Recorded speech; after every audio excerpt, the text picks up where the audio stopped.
सुप्रभात बच्चों, आप सबका हिंदी की ऑनलाइन की कक्षा में स्वागत है। बच्चों, आज हम 10वीं कक्षा की हिंदी की किताब हिंदी सौरभ से तीसरा गद्य पढ़ने जा रहे हैं, जिसका शीर्षक है देश प्रेमी सन्यासी। आज का जो विषय हम पढ़ने जा रहे हैं, देश प्रेमी सन्यासी, वह स्वामी विवेकानंद जी की जीवनी पर आधारित है।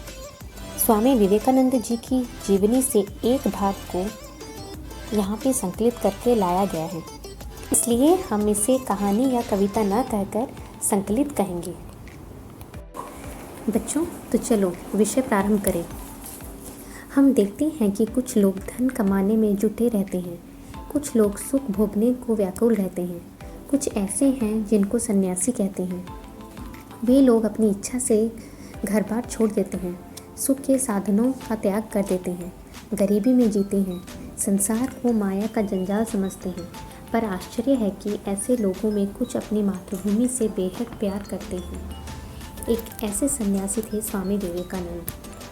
दिखने में बहुत सुंदर, बड़े ज्ञानी और पंडित, सरल, विनयी और मिष्टभाषी, लेकिन प्रचंड प्रतिभाशाली। सालों पहले की बात है, भारत पराधीन था। यहाँ अंग्रेज़ों का शासन चलता था। 1857 में लोग एक बार कोशिश करके पराजित हो गए थे।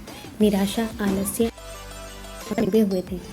ऐसे समय स्वामी जी ने अपने देशवासियों को ललकारा, मेरे प्यारे देशवासियों, उठो, जागो, जीवन का वरदान स्वतंत्रता है, उसे प्राप्त करो। गर्व से कहो कि मैं भारतीय हूँ, हर भारतीय मेरा भाई है। भारत मेरा जीवन है, मेरा प्राण है। भारत के देवता मेरा भरण पोषण करते हैं। भारत मेरे बचपन का हिंडोला है, मेरे यौवन का आनंद लोक है और मेरे बुढ़ापे का वैकुंठ है। एक बार स्वामी जी अमेरिका गए। वहाँ बड़ी धर्मसभा हो रही थी।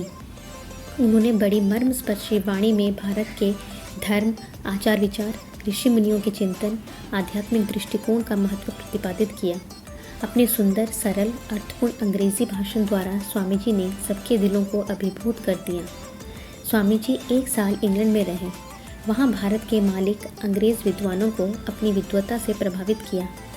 वे भी मान गए कि भारत में गरीबी भले ही हो, लेकिन वह ऊंचे विचारों और चिंतन के धनी है, अगुआ है। स्वामी जी ने अपने असंख्य अनुयायियों को मानव सेवा, ज्ञान तथा धर्म प्रचार में लगाया। रामकृष्ण परमहंस उनके गुरु थे। उन्हीं के नाम से रामकृष्ण मिशन बनाया। आज भी देश विदेश में उनकी अनेक संस्थाएं जनता की सेवा में डटी हुई हैं। देश विदेशों में भारत के नाम को रोशन करने वाला स्वामी जी जैसा दूसरा कोई नहीं दिखाई देता। देश को आज़ाद करने में, उसे सदा जागृत रखने में ऐसे सन्यासियों का बड़ा योगदान रहा। आओ कुछ कठिन शब्दों के अर्थ देखें।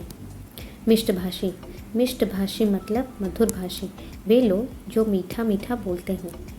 जंजाल, जंजाल का मतलब होता है झंझट, परेशानी। वैकुंठ, वैकुंठ का मतलब होता है स्वर्ग। भरण पोषण, भरण पोषण का मतलब है अन्न वस्त्र देना। अभिभूत, अभिभूत का मतलब है मोहित करना या द्रवित हो जाना। सन्यासी, सन्यासी का अर्थ होता है गृह त्यागी साधु। बच्चों, चलो पाठ का सारांश देखते हैं। संसार में अधिकतर लोग धन कमाने और सुख भोगने में लगे रहते हैं, पर कुछ लोग संसार को झूठा और झंझट समझकर घर परिवार और सुख को त्याग देते हैं और गरीबी में जीते हैं। स्वामी विवेकानंद मातृभूमि को बेहद प्यार करने वाले सन्यासी थे। वे देखने में सुंदर, ज्ञानवान, प्रतिभाशाली, सरल और मधुभाषी थे।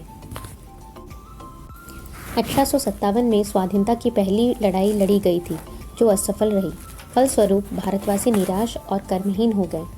स्वामी विवेकानंद ने अपनी ओजस्वी वाणी से देशवासियों को जगाया और उनके हृदय में देश के प्रति अभिमान का स्वर भर दिया।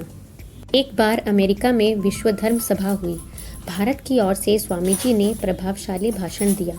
उन्होंने भारत के धर्म, रीति रिवाज, दर्शन के महत्व को समझाया। इंग्लैंड में 1 साल रहकर वहाँ के विद्वानों को अपने विचारों से प्रभावित किया।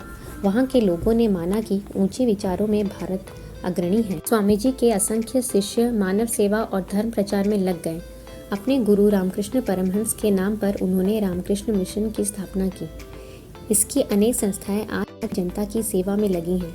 भारत के नाम को संसार में प्रसिद्ध करने वाला ऐसा दूसरा स्वामी नहीं है। भारत को जगाकर उसे आज़ाद कराने में ऐसे सन्यासियों का बहुत योगदान था। आशा करती हूँ कि आप सबको आज का विषय समझ में आ गया होगा। मेरे साथ बने रहने के लिए धन्यवाद।